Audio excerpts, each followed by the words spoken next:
Importante. O conteúdo apresentado é uma história fictícia e criada exclusivamente para o canal Ayn Reddit. Nenhum dos eventos narrados aconteceu na realidade. Criado apenas para entretenimento. Ela passava os dias encontrando fraudes escondidas dentro de números que ninguém mais conseguia ler. Mas os 2 anos mais importantes da sua vida foram construídos sobre uma mentira que ela mesma não viu. Até o dia em que resolveu auditar tudo e descobriu que o esquema não estava numa planilha de cliente. Estava dentro da própria família. Minha mãe disse, eu sei, antes de eu contar que tinha terminado. Só meses depois entendi o que esse eu sei significava de verdade. Meu nome é Isabela Monteiro Vasconcelos. Tenho 34 anos. Sou auditora forense especializada em contratos públicos.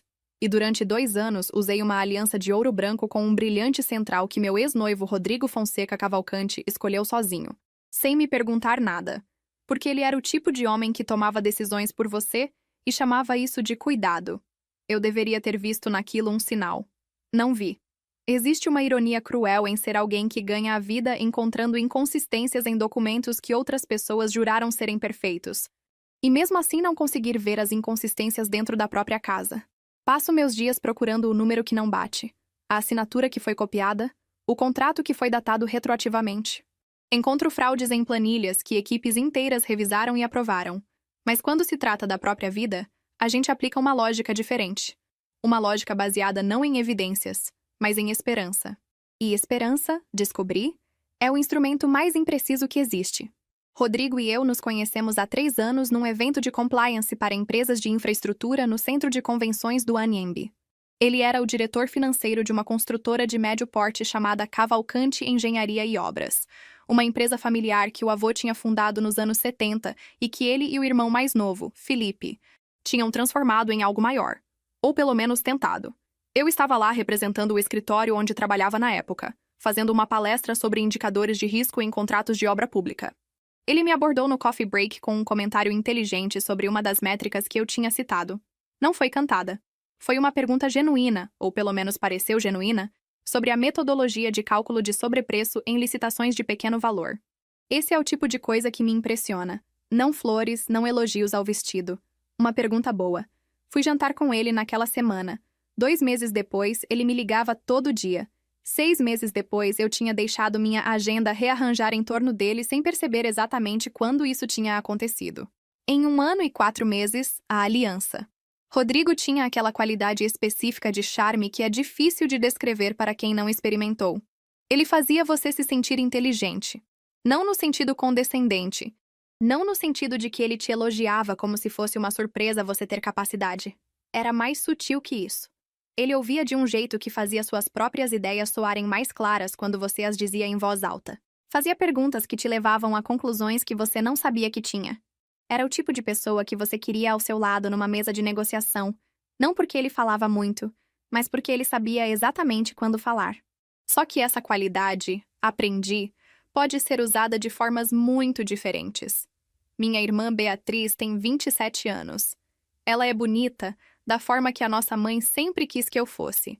Levinha, cabeleira escura lustrosa, aquele tipo de beleza que não exige esforço aparente, e por isso mesmo intimida as pessoas que precisam trabalhar pela própria aparência. Eu nunca fui pesada, mas também nunca fui Beatriz. Sou mais alta, mais angulosa, carrego peso nos lugares que nossa família sempre teve opiniões sobre. Cresci ouvindo, você é tão bonita, se emagrecer um pouco, com a mesma frequência que ouvia o próprio nome. Beatriz e eu tínhamos uma relação boa. Ou eu achava que tínhamos. Ela vinha jantar na minha casa às sextas-feiras quando eu namorava Rodrigo. Às vezes ficava até meia-noite, tomando vinho enquanto eu preparava alguma coisa na cozinha e Rodrigo ficava na sala. Ela ria fácil com ele. Eu achava aquilo bom. Achava que era porque ele era fácil de gostar, e porque a minha irmã era uma pessoa aberta. Interpretei o sintoma errado inteiramente. O fim chegou numa tarde de quarta-feira. Eu tinha saído mais cedo do escritório porque tinha uma entrevista com um novo cliente às 15 horas no escritório deles em Pinheiros. E a reunião terminou 40 minutos antes do esperado. Liguei para Rodrigo para perguntar se ele queria jantar fora. Uma coisa rara para uma quarta. Mas eu estava de bom humor. O cliente tinha fechado. E tinha uma tratoria na Joaquim Antunes que nós gostávamos e que nunca conseguíamos mesa. Ele não atendeu. Liguei uma segunda vez. Nada. Mandei mensagem. Fui para casa. A chave virou na fechadura e eu entrei no apartamento que era meu, que eu pagava sozinha, que eu tinha escolhido e mobiliado e construído como o lugar onde eu me sentia mais eu mesma. E encontrei Rodrigo e Beatriz na cozinha. Estavam próximos demais para qualquer explicação que se sustentasse. Existe um tipo de silêncio que não é ausência de som. É presença de algo que não tem nome, mas que ocupa todo o espaço disponível no ambiente. Foi esse silêncio que entrou pelo apartamento enquanto nós três ficamos parados por um intervalo de tempo que foi provavelmente 5 segundos, mas pareceu o suficiente para envelhecer. Beatriz foi a primeira a falar. Isa. Não deixei ela terminar. Não porque eu fosse dramática, mas porque eu olhei para o rosto de Rodrigo naquele momento, e no rosto dele não havia culpa. Havia cálculo. A expressão de alguém que está avaliando opções, não a expressão de alguém que foi pego. E aquela distinção naquele segundo me disse tudo o que eu precisava saber sobre os 2 anos anteriores. Saiam, eu disse. Só isso. Eles saíram. Liguei para a minha mãe naquela noite.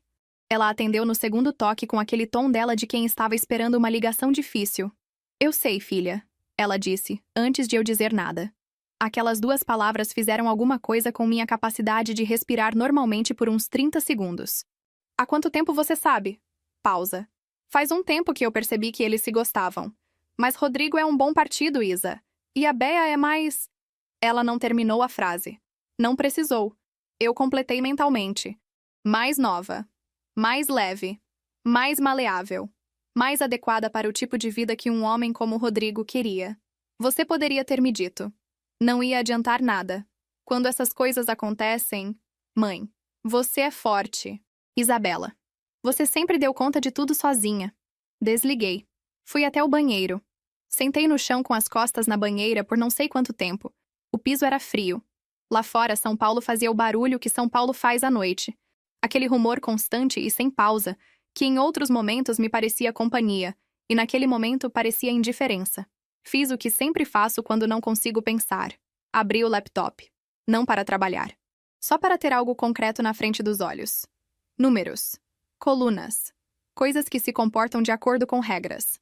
Fiquei olhando para uma planilha aberta de um cliente por 40 minutos sem ver nada. Minha terapeuta, doutora Fernanda Matos, tem um consultório na Alameda Santos com uma poltrona cor de mostarda, que é inconfortavelmente confortável, e uma coleção de plantas que ela claramente trata com mais consistência do que a maioria das pessoas trata os próprios relacionamentos. Ela me atende há 2 anos. Ela conhece a história do Rodrigo desde o começo. Ela também conhece a história da minha família, de como minha mãe sempre dividiu o mundo em filhas que precisam de proteção e filhas que conseguem se virar. E como eu caí na segunda categoria antes de ter idade suficiente para perceber o que isso implicava. Fui até ela 3 dias depois. Contei tudo. Ela ficou quieta por um tempo que ela sabe calibrar com precisão. O que você está sentindo agora? Ela perguntou. Não é tristeza, eu disse, porque já tinha pensado nisso. É como quando você encontra uma discrepância grande num balanço. Não é surpresa. É reconhecimento. A sensação de que você estava olhando para a coisa errada. Você está com raiva? Estou com raiva da minha mãe, falei. Do Rodrigo, consigo entender. Não aceitar, mas entender. A Beatriz? Ainda não sei o que estou sentindo sobre a Beatriz. Mas minha mãe sabia. E me disse que eu era forte como se isso fosse um motivo para não precisar de proteção. Fernanda anotou alguma coisa. Ser considerada capaz, ela disse devagar, nunca deveria ser usado como justificativa para ser descartada. Fiquei com essa frase por semanas. O convite chegou 6 semanas depois. Papel champanhe, fonte cursiva, envelope com o nome escrito à mão. Dentro, o nome deles juntos como se fosse uma coisa que existia há muito tempo, e eu é que não tinha percebido. Rodrigo Fonseca Cavalcante e Beatriz Monteiro Vasconcelos convidam, abaixo, o nome da casa de eventos. Uma vinícola em Itatiba, interior de São Paulo. 250 convidados. Cerimônia ao ar livre no fim de março, quando o clima ainda coopera naquela região. A letra no envelope era da minha mãe. Ela tinha endereçado o convite pessoalmente.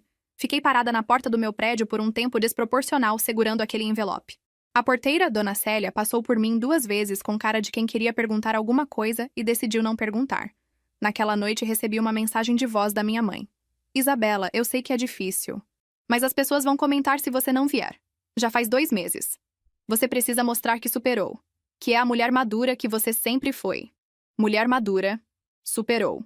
Traduzi mentalmente. Venha e fique quieta para que nós não precisemos lidar com o desconforto de ter feito o que fizemos.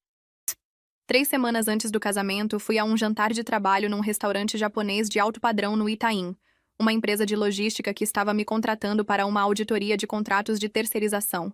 O diretor de operações tinha reservado uma mesa privativa no fundo do restaurante, uma daquelas salas separadas por biombo de madeira que os japoneses usam para criar a ilusão de intimidade num ambiente coletivo. A reunião foi boa. Fechamos escopo. Eu estava de humor razoável pelo padrão das últimas semanas, que era um padrão baixo, mas funcional.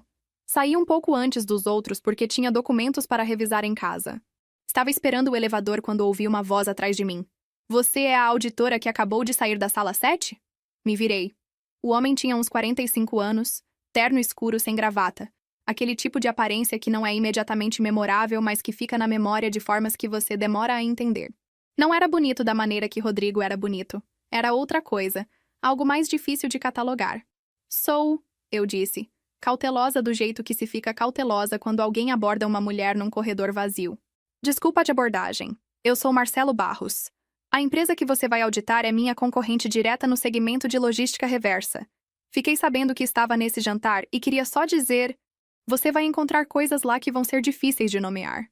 Mas elas têm nome. Olhei para ele. Isso é uma tentativa de me influenciar antes de uma auditoria? Ele levantou as mãos levemente, sem recuar. É uma informação. O que você faz com ela é seu problema.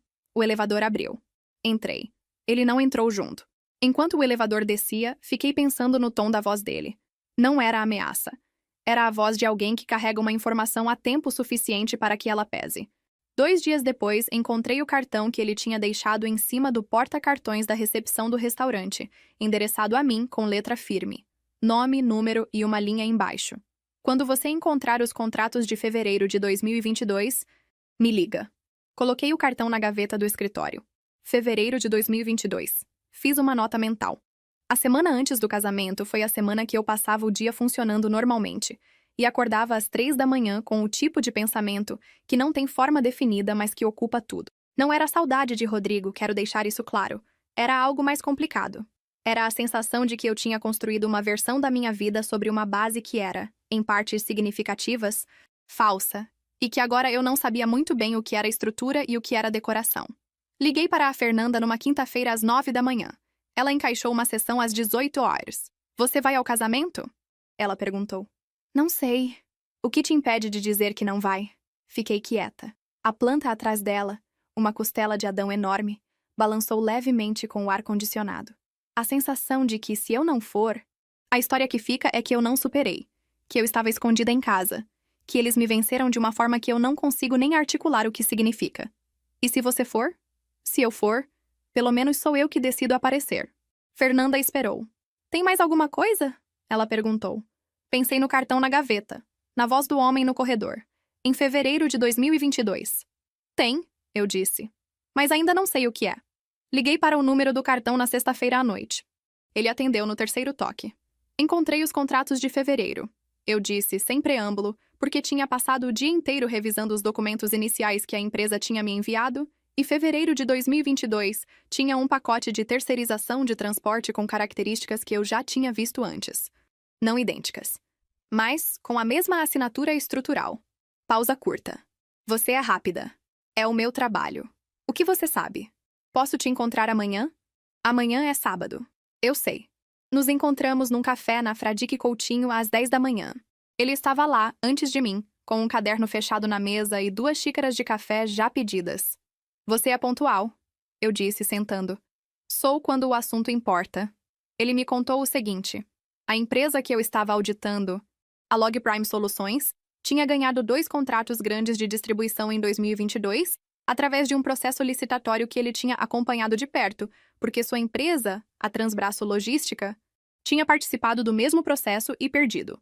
O que o incomodava não era a perda em si, era a margem. A proposta vencedora tinha vindo 23% abaixo do custo operacional mínimo viável para aquele tipo de serviço. Ele tinha feito as contas 3 vezes. Uma empresa não opera 23% abaixo do custo por 2 anos sem quebrar, ele disse. A menos que esteja sendo subsidiada por algo que não aparece no balanço.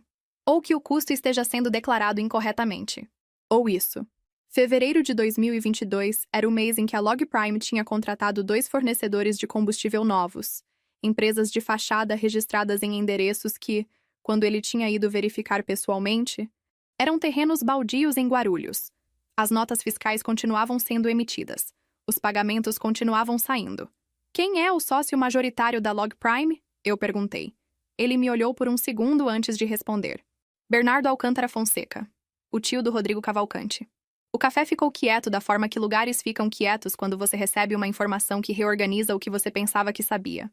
Não barulhento. Só diferente. Você sabia que eu conhecia o Rodrigo? Eu perguntei. Eu sei algumas coisas sobre várias pessoas. Ele disse, sem tom de desculpa. Sabia que você tinha sido noiva dele. Sabia que você terminou. Sabia que você é auditora forense com reputação de não parar quando encontrar alguma coisa. Você me procurou porque pensou que eu teria motivação pessoal. Ele não desviou o olhar.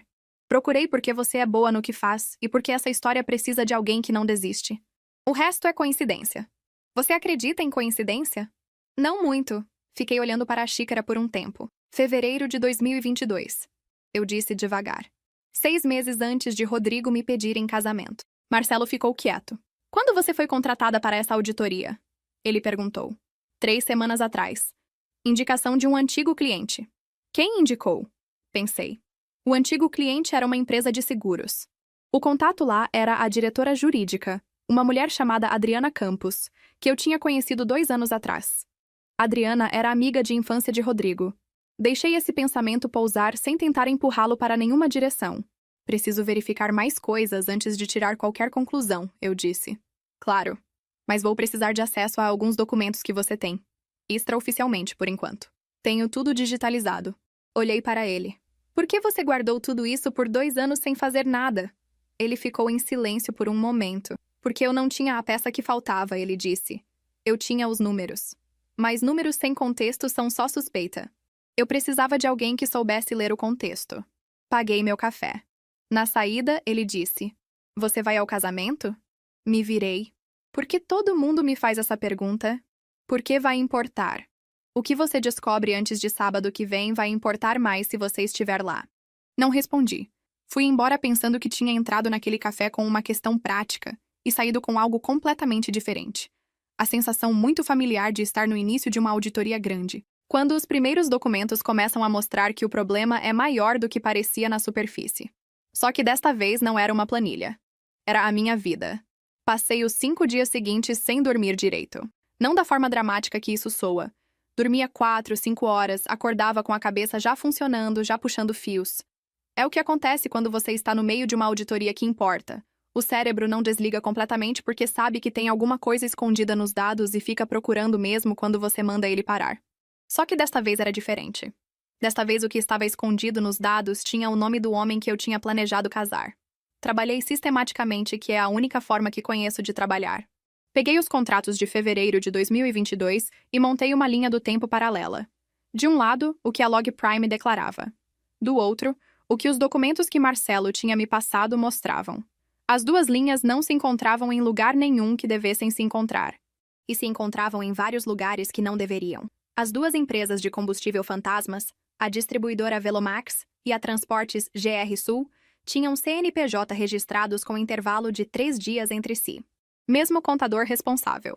Endereços diferentes no papel, mesmo CEP na prática, um terreno no Jardim Cumbica, em Guarulhos, que pertencia, segundo a matrícula do imóvel que encontrei no portal do TJSP, a uma holding chamada AFC Participações.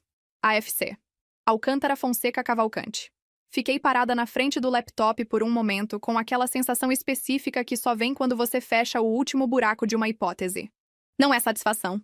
É algo mais sóbrio que isso. É o momento em que a suspeita vira certeza e você precisa decidir o que fazer com ela.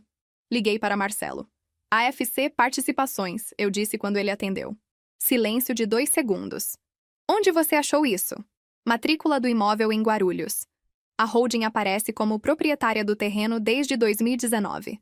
3 anos antes dos contratos. Eles construíram a estrutura com antecedência. Ele disse, mais para si mesmo do que para mim. Quem mais está na AFC além do Bernardo? Isso eu não sei. O quadro societário nunca ficou público. Eu sei como descobrir. O quadro societário de uma holding fechada não está disponível numa busca simples. Mas está disponível se você souber onde procurar. E depois de 7 anos em auditoria forense, eu sei onde procurar. Usei 3 fontes: o Sistema de Consulta da Receita Federal, um cruzamento com o Cadastro de Sócios do Sintegra Estadual e uma base de dados de cessão de cotas que meu escritório mantém atualizada para exatamente esse tipo de situação. O resultado demorou 4 horas para montar. Quando ficou pronto, eu fiquei olhando para ele por tempo suficiente para ter certeza de que estava lendo certo. AFC Participações Létida. 4 sócios. Bernardo Alcântara Fonseca. 40% das cotas. Rodrigo Fonseca Cavalcante. 25% das cotas. Felipe Fonseca Cavalcante, o irmão mais novo. 20% das cotas. E o quarto sócio, com 15% das cotas.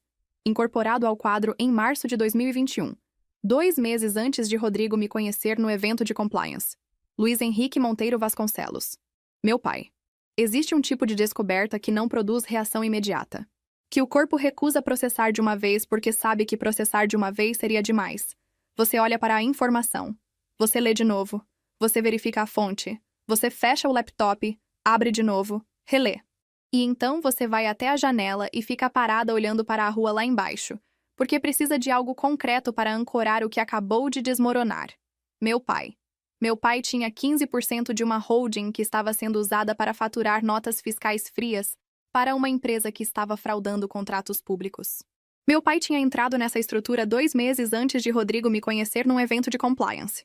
Rodrigo, que tinha aparecido naquele jantar com uma pergunta boa sobre metodologia de auditoria, que tinha me feito sentir inteligente de um jeito específico e calculado, que tinha passado 2 anos dentro da minha vida enquanto eu auditava empresas de outras pessoas, sem pensar em auditar a minha. Liguei para Marcelo.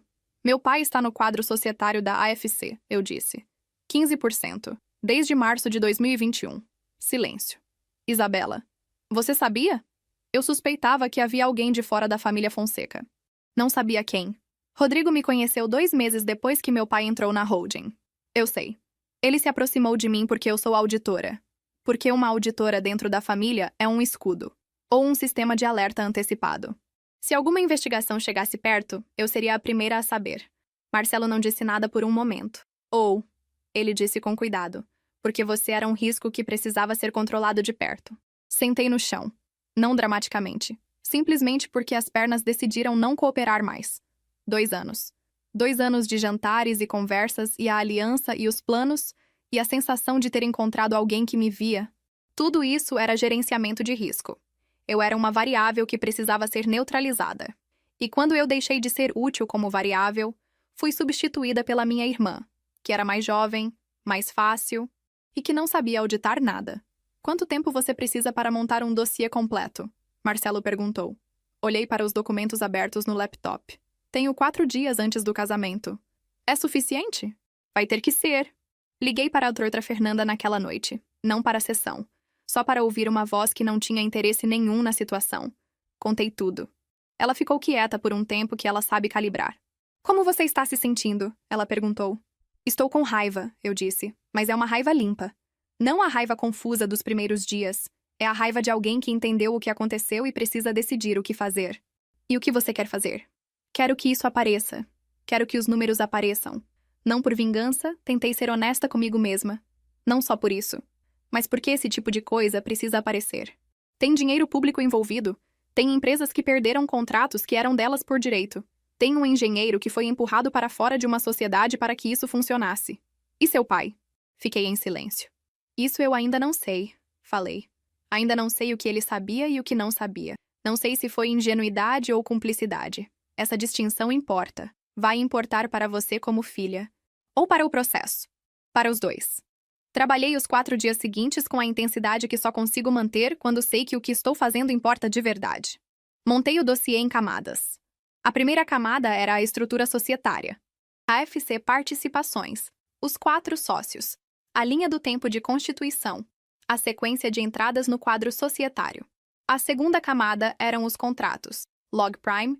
Os 2 processos licitatórios de 2022. As propostas vencedoras com valores abaixo do custo operacional viável, os pareceres técnicos internos que deveriam ter barrado aquelas propostas e que tinham sido assinados por um servidor chamado Cláudio Medeiros, da Secretaria de Infraestrutura e Logística do Estado. A terceira camada eram as notas fiscais fantasmas, Velomax e GR Sul, os CNPJs, os endereços, as emissões mensais, os valores, o cruzamento com os pagamentos que saíam da Log Prime e sumiam em contas que levavam de volta, depois de 2 ou 3 saltos, para a AFC. A quarta camada era o que eu chamava internamente de arquitetura de silêncio. Os pagamentos que não eram para serviços. Transferências da AFC para contas físicas. Valores irregulares, nem pequenos demais para serem notados, nem grandes demais para disparar alertas automáticos. A faixa de 18 mil reais a 45 mil, distribuídos ao longo de 18 meses. 3 dessas transferências iam para uma conta no nome de Maria Aparecida Monteiro Vasconcelos. Minha mãe. Fechei o laptop naquele momento. Fui até a varanda. Fiquei lá por uns 20 minutos no frio seco de São Paulo em março, olhando para as luzes da cidade sem ver nada específico. Minha mãe sabia. Não necessariamente os detalhes técnicos. Mas recebia dinheiro da mesma estrutura que estava pagando o casamento da minha irmã com o homem que tinha fingido me amar para se proteger de mim. E quando eu tinha ligado para ela naquele dia para contar que tinha terminado, ela já sabia. Eu sei, ela tinha dito. Claro que sabia. Voltei para dentro. Abri o laptop. Continuei trabalhando. Na quinta-feira antes do casamento, mandei uma mensagem para um contato que tenho no Ministério Público do Estado. Uma promotora chamada doutora Cristina Nakamura, 41 anos, especialista em crimes contra a administração pública, com quem eu tinha trabalhado 2 anos antes numa investigação de sobrepreço em contratos de merenda escolar. Ela era do tipo de pessoa que trata documentos com respeito religioso e perguntas com impaciência cirúrgica. A mensagem era simples. Preciso de uma conversa antes de sexta à noite. Tenho material sobre fraude em licitação com documentação completa. Ela respondeu em 40 minutos. Amanhã, às 8h, no meu escritório. A reunião durou 3 horas. Levei o dossiê impresso e em HD externo. Levei também os documentos originais que Marcelo tinha, que ele tinha me autorizado a entregar formalmente mediante um termo que a assessoria jurídica dele tinha preparado durante a semana. Doutora Cristina leu em silêncio. Fez perguntas pontuais, do tipo que mostram que a pessoa já entendeu o esquema e está apenas fechando as bordas. Seu assessor, um homem jovem chamado Renato, anotou tudo. Quando terminei, ela fechou a última pasta e ficou olhando para a mesa por um momento. A sua família está no quadro societário, ela disse. Isso vai ser complicado para você. Eu sei. Seu pai pode enfrentar consequências civis e possivelmente criminais dependendo do que a investigação revelar sobre o grau de conhecimento dele. Eu sei. Você tem certeza? Pensei em minha mãe dizendo, eu sei, antes de eu ter dito nada. Pensei no envelope endereçado com a letra dela. Pensei nos 2 anos de jantares de sexta-feira com Beatriz na minha cozinha enquanto eu achava que estava construindo alguma coisa. Tenho, eu disse. Doutora Cristina assentiu. Vou precisar de alguns dias para avaliar o material e decidir o caminho processual adequado, mas posso te dizer desde já que o que você trouxe é suficiente para abrir investigação formal. Quanto tempo para uma medida cautelar se necessário? Se o material sustentar o que parece sustentar, 2 semanas, talvez menos. Olhei para ela. O casamento é amanhã. Ela me olhou de volta. Eu sei, ela disse, com um tom completamente diferente do da minha mãe. Saí do MP às 11 da manhã. Fiquei parada na calçada da Avenida Paulista por um momento sem saber bem para onde ir.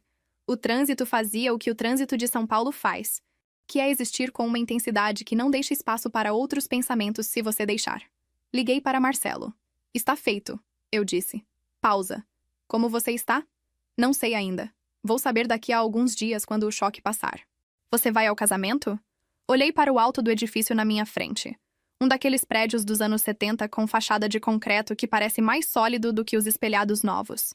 Vou, eu disse, mas não da forma que eles esperam.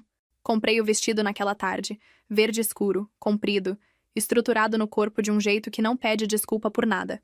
A vendedora perguntou se era para alguma ocasião especial. Um casamento. Eu disse. Lindo. Da família? Da minha irmã.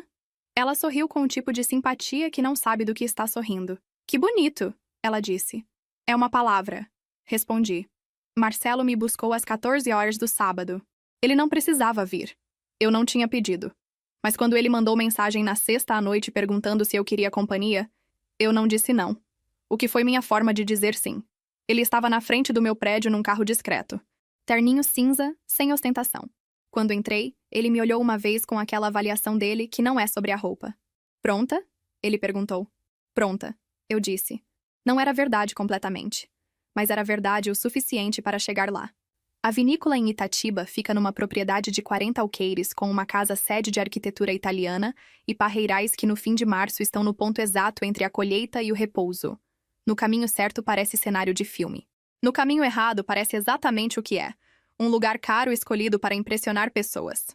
Chegamos às 15h40. A cerimônia estava marcada para as 16h30. Havia carros enfileirados ao longo da entrada. Casais bem vestidos descendo, fazendo aquele ritual social de reconhecimento mútuo que acontece em eventos desse tipo. Um sistema inteiro de quem cumprimenta quem primeiro e com qual grau de entusiasmo. Quando descemos do carro, eu notei o momento em que fui reconhecida.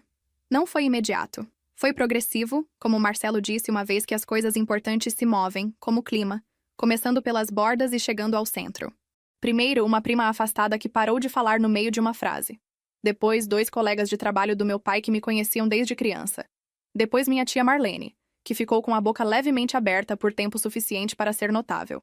E então, do outro lado do jardim, eu vi Rodrigo.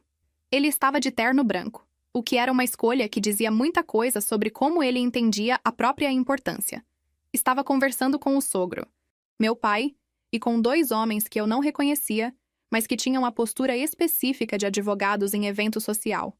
Presentes, mas calculando. Rodrigo me viu. Viu o exato momento em que ele me viu. O copo de champanhe que estava na mão parou.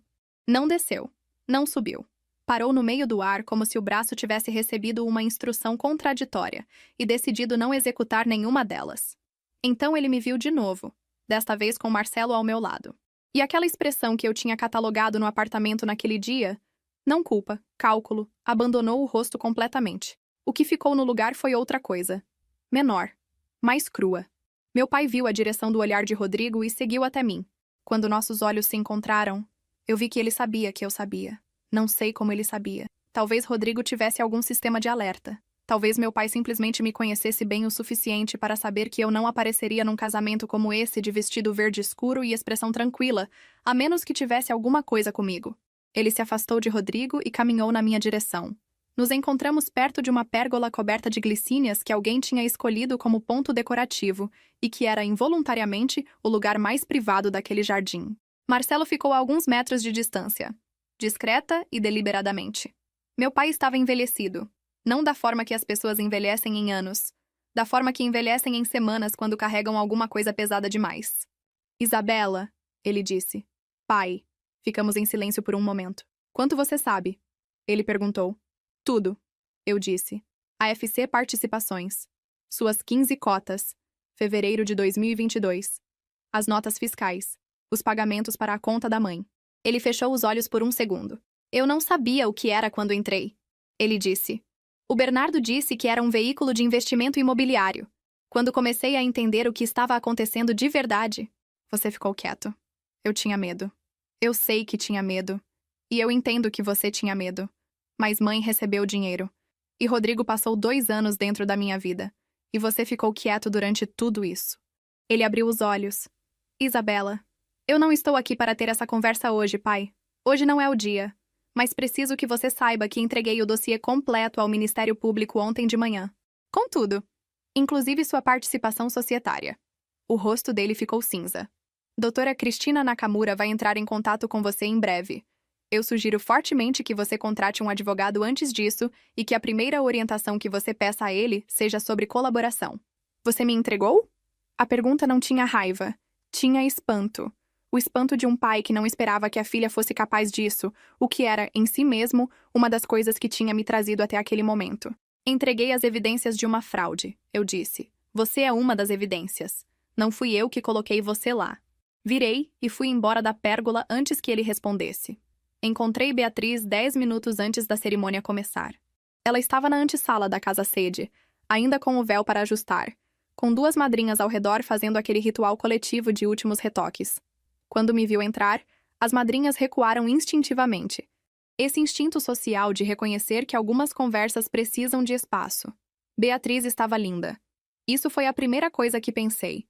E pensei sem amargura.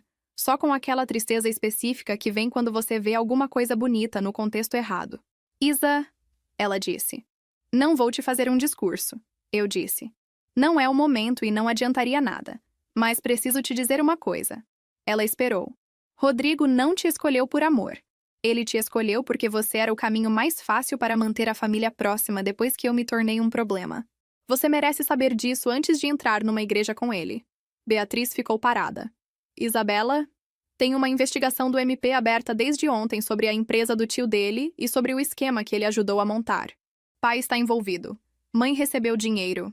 Eu entreguei tudo. O rosto dela passou por várias expressões em sequência rápida demais para catalogar todas. Você está dizendo que eu não devo me casar. Estou dizendo que você deve saber com o que está se casando. O que você faz com isso é seu. Saí da antessala. Sentei-me numa cadeira no fundo do jardim, longe dos arranjos principais, onde o evento decorativo era só um vaso de flores brancas que alguém tinha colocado sem nenhum plano especial. Marcelo sentou ao meu lado depois de um momento. Como foi? Necessário, eu disse. Ficamos em silêncio por um tempo. Às 16h47, 17 minutos depois do horário previsto, a coordenadora do evento apareceu na entrada da casa-sede e falou brevemente com o mestre de cerimônias. Houve um rearranjo de postura entre as pessoas que estavam posicionadas para entrar na área da cerimônia. Murmúrios. Às 16h52, o padre que estava na área reservada à cerimônia foi chamado para uma conversa do lado de dentro. Às 17h03, a coordenadora anunciou, com o tom profissional de quem foi treinada para gerenciar situações para as quais não existe treinamento suficiente, que a cerimônia havia sido suspensa temporariamente. 300 pessoas processaram essa informação, cada uma do seu jeito. Eu fiquei sentada. Marcelo também ficou. Você sabia que ela ia cancelar? Ele perguntou. Não sabia nada, eu disse. Só disse o que ela precisava saber. E se ela tivesse casado mesmo assim? Pensei nisso. Então ela teria casado sabendo, que é diferente de casar sem saber. Ele ficou em silêncio por um momento. É uma distinção importante, ele disse. É a única que eu tenho condição de fazer. Minha mãe me encontrou perto da saída, enquanto os convidados começavam a se dispersar com aquela desorientação específica de pessoas que se arrumaram para um ritual que não aconteceu. Ela estava com a expressão de quem passou a tarde sendo varrida por emoções e chegou do outro lado delas numa espécie de exaustão fria. Você fez isso, ela disse. Você destruiu o casamento da sua irmã. Olhei para ela. O Rodrigo destruiu o casamento da Beatriz quando montou uma fraude e colocou o pai no meio. Eu só trouxe os documentos à tona. Você entregou seu próprio pai. Eu entreguei uma investigação com evidências de crime. Pai era uma das evidências. Como você pôde... Mãe, você sabia que ele tinha usado meu relacionamento como cobertura. Você recebeu dinheiro da mesma estrutura. E quando eu liguei para você naquele dia, você disse que sabia antes de eu falar uma palavra. Ela ficou em silêncio. Você me perguntou uma vez se eu ia entender quando tivesse filhos. Eu não tenho filhos ainda, mas sei o suficiente para dizer que o que você fez não foi proteger a Beatriz. Foi escolher o conforto financeiro e chamar isso de amor. Virei. Ela não me chamou de volta.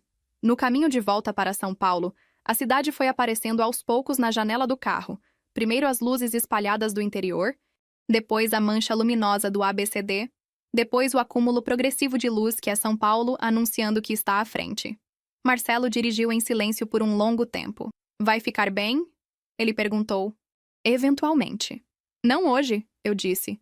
Hoje vai ser difícil. Mas sim. Ele assentiu. Fiquei olhando para as luzes da rodovia. Você sabia desde o começo que meu pai estava na AFC? Eu perguntei. Suspeitava que havia alguém de fora da família Fonseca na estrutura. Não sabia quem. Mas quando eu te liguei com o resultado, você não ficou surpreso. Pausa curta. Não fiquei. Por que não me contou a suspeita? Porque não era suspeita suficiente para virar acusação. E porque você precisava encontrar por conta própria. Se eu tivesse te dito, você teria passado a auditoria inteira tentando confirmar ou desmentir o que eu disse. Assim você encontrou o que estava lá. Pensei nisso. É uma distinção que você faz com frequência? Entre o que você sabe e o que vale dizer? Ele me olhou de lado brevemente. Com frequência suficiente. Isso me incomoda um pouco. Eu sei, ele disse. É razoável que incomode. Fiquei em silêncio por um momento. Obrigada por ter vindo hoje. Não precisava ser sozinha. Não precisava, concordei. Mas você veio mesmo assim. Nos meses seguintes. As coisas aconteceram da forma que coisas grandes acontecem. Devagar, através de papel, através de audiências e documentos protocolados e matérias em veículos especializados que o público geral lê e esquece, mas que no mundo de quem está envolvido, mudam o peso do ar. A investigação do MP resultou em indiciamento formal de Rodrigo Fonseca Cavalcante, Bernardo Alcântara Fonseca e Cláudio Medeiros, o servidor que tinha assinado os pareceres, por fraude em licitação e formação de quadrilha. A Log Prime entrou em recuperação judicial em maio. Os contratos públicos foram rescindidos. Meu pai fechou um acordo de colaboração em abril, orientado pela advogada que contratou, uma mulher de 58 anos chamada Doutora Sônia Brandão, que tinha a reputação de ser difícil para o sistema e fácil para o cliente. O acordo implicava a devolução dos valores recebidos, prestação de depoimento formal e pagamento de multa civil. Não houve prisão. Doutora Sônia havia negociado bem dentro do que era negociável. Eu soube dos detalhes do acordo por terceiros. Meu pai e eu não falamos por 3 meses depois da vinícola. Quando finalmente falamos, foi ele que ligou numa tarde de julho e disse que queria me ver. Fomos a um restaurante neutro, nenhum lugar com história nossa. Ele chegou antes de mim, assim como Rodrigo tinha chegado antes de mim naquele café em Mazarique. Mas o que estava no rosto do meu pai era completamente diferente. Não havia cálculo. Havia um homem velho de repente que tinha feito escolhas que não conseguia mais enquadrar como razoáveis. Eu devia ter te protegido, ele disse antes de qualquer outra coisa. Fiquei em silêncio. Quando entendi o que o Rodrigo era, o que a AFC era, fiquei com medo de perder tudo. A casa, a aposentadoria que estava planejando, a posição. E fui covarde. Eu sei, eu disse. Não é desculpa. Não é. Ficamos em silêncio por um tempo. Você vai me perdoar? Ele perguntou. Pensei na resposta honesta. Não sei ainda, eu disse. Mas estou disposta a descobrir se quero perdoar. Por enquanto é o que consigo. Ele assentiu. Tinha envelhecido de um jeito que era permanente. Não ia reverter. E eu achei que era capaz de conviver com isso, com o homem que meu pai tinha se tornado depois de ter escolhido errado, desde que ele também conseguisse conviver com o que ele tinha escolhido. Esse era o acordo possível entre nós. Beatriz e eu nos falamos pela primeira vez 2 semanas depois da vinícola, por mensagem. Uma troca curta sobre uma coisa pequena, a senha de um serviço de streaming que dividíamos desde antes de tudo isso. Poderia parecer banal. Para mim não pareceu. Parecia o tipo de comunicação que precede as maiores. A preparação do terreno para quando estivermos prontas. Ela começou terapia. Soube pela minha prima Andréa que continua sendo o sistema de informação mais confiável da família. Em agosto ela me ligou. Eu sabia que alguma coisa estava errada. Ela disse. Não sobre o esquema, não os detalhes. Mas sabia que alguma coisa não batia. Escolhi não olhar. Eu também escolhi não olhar, durante 2 anos. Eu disse. Você não é auditora da própria vida. Ninguém é. Ela ficou quieta por um momento. Sinto muito, Isa. Pela minha parte em tudo isso. Fiquei com aquela frase por um tempo antes de responder. Eu aceito isso, eu disse. Não agora completamente, mas como ponto de partida. Tomamos café juntas em setembro. Não falamos sobre Rodrigo. Falamos sobre o emprego novo dela, sobre um livro que eu tinha lido. Sobre uma prima que estava grávida. Coisas laterais. Coisas que existiam antes de tudo isso e existiam ainda. Não era o que tínhamos antes. Eu não sabia se algum dia seria. Mas era o começo de descobrir o que poderíamos ter depois. Quanto à minha mãe, esse é o capítulo mais difícil de escrever porque é o que menos tem resolução. Ela devolveu os valores que tinha recebido como parte de um acordo informal que o advogado do meu pai negociou como medida de boa-fé antes da investigação formal. Juridicamente, ela não foi indiciada. Os valores, embora irregulares em origem, estavam numa zona cinzenta que doutora Cristina considerou insuficiente para processo criminal direto. Nós falamos com a regularidade de pessoas que dividem obrigações de família, mas ainda estão negociando o que existe entre elas além disso. Ela não pediu desculpas da forma que eu precisaria que pedisse. Disse que fez o que achou certo para a família. Disse que não esperava que eu entendesse. Eu parei de tentar convencê-la de que estava errada. Não porque concordo, mas porque aprendi que existe um ponto em que continuar tentando é desperdiçar energia num sistema que não vai mudar. O que faço com essa conclusão é uma questão que ainda estou resolvendo, com a paciência de quem aprendeu que nem tudo precisa de resolução imediata. A Fernanda diz que isso é crescimento. Acredito nela. A auditoria da Log Prime foi concluída formalmente em junho. O relatório final tinha 94 páginas e documentava irregularidades em 23 contratos ao longo de 4 anos. Jorge Pena, o auditor forense que doutora Cristina tinha acionado para a investigação paralela, me mandou uma mensagem quando o relatório foi publicado. Bom trabalho, ele escreveu. As rounding signatures eram impecáveis. Erros genuínos se distribuem aleatoriamente. Os deliberados têm assinatura. Eu sei disso há 7 anos. Só demorei para aplicar ao lugar certo. Marcelo e eu nos encontramos pela última vez como parte desse processo numa tarde de outubro, para fechar formalmente o acordo de compartilhamento de documentação que a assessoria jurídica dele tinha preparado no começo de tudo. Depois de assinar, ficamos num café próximo ao cartório. "O que você faz agora?" ele perguntou. "Continuo trabalhando", eu disse. "Tenho 3 novos clientes. Um caso interessante em Campinas. Uma rede de clínicas com suspeita de fracionamento de contratos. E pessoalmente?" Pensei. "Estou aprendendo a auditar minha própria vida com o mesmo rigor que audito a vida dos outros. É mais difícil do que parece." Ele sorriu. Era um sorriso que demorava a aparecer, mas que, quando aparecia, mudava completamente a arquitetura do rosto. "Parece difícil", ele disse. "Mas tem uma vantagem", continuei. "Quando você encontra alguma coisa que não bate, você sabe que é real. Não é o que você queria ver. É o que está lá. E quando você encontra alguma coisa que bate?" Olhei para ele. "Aí você para de procurar o erro e começa a confiar nos dados." Ficamos em silêncio por um momento que foi confortável da forma que poucos silêncios são. Fora do café, São Paulo fazia o que São Paulo faz. Existia com uma intensidade que não deixa espaço para dúvida sobre estar viva. Paguei o café. Saímos juntos para a rua. Minha mão não estava tremendo. E o que estava na minha frente, ainda sem forma completamente definida, ainda sem garantias, ainda com as complicações que todas as coisas reais têm, parecia pela primeira vez em muito tempo inteiramente meu. Construído sobre o que eu tinha encontrado quando parei de olhar para fora e comecei a auditar o que estava dentro. Que é descobrir onde as assinaturas mais importantes sempre estiveram. O que Isabela fez não foi vingança, foi escolha. E existe uma diferença enorme entre as duas. Vingar seria destruir por dor. Escolher foi entregar a verdade mesmo sabendo que ela atingiria o pai, a mãe, a irmã. Todos ao mesmo tempo. A pergunta que fica não é se ela fez certo ou errado. A pergunta é: até onde você estaria disposta a ir pela verdade quando a verdade custa exatamente as pessoas que você mais amava? Se você estivesse no lugar dela, entregaria seu próprio pai para proteger a justiça? Ou protegeria a família e ficaria em silêncio? Comenta aqui embaixo porque essa resposta diz muito mais sobre cada um de nós do que parece. E se essa história te fez pensar, compartilha com alguém que precisa ouvir isso hoje.